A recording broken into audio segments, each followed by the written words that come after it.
The chime you're hearing is the clock tower atop the Rosenthal Library at Queens College. Dedicated in 1989, it is furnished with massive bells delivered all the way from the Netherlands, some weighing over 3,000 pounds.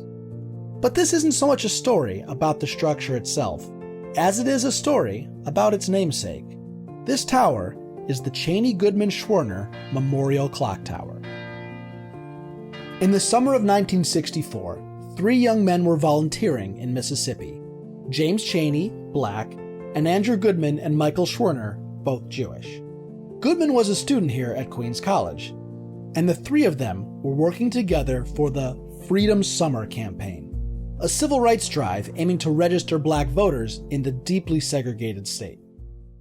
Unsurprisingly, the Freedom Summer movement and its volunteers were not well received within the context of the state and local laws enforcing racial segregation in Mississippi, the Jim Crow laws of the South.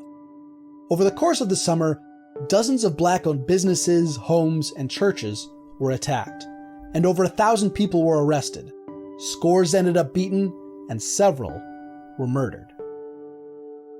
Much of this, tragically, never made much of a stir in the national news.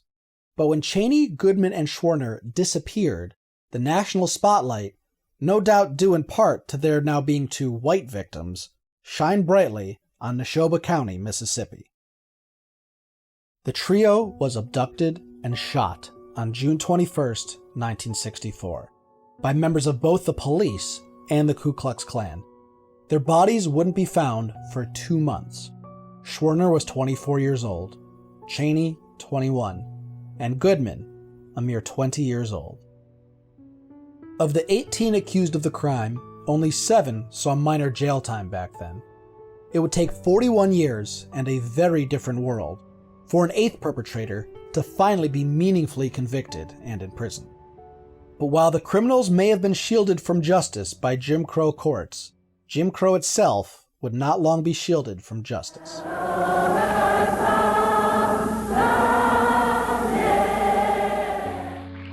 In the aftermath, national attention to racial injustice would only grow, and in July 1964, the Civil Rights Act was passed. In the decades since, the 3 young activists' legacies have been honored in everything from film... I'm telling you, Tillman, there are 3 dead kids out there somewhere and a lot of scared people. Music... I think of Andy in the cold, wet clay.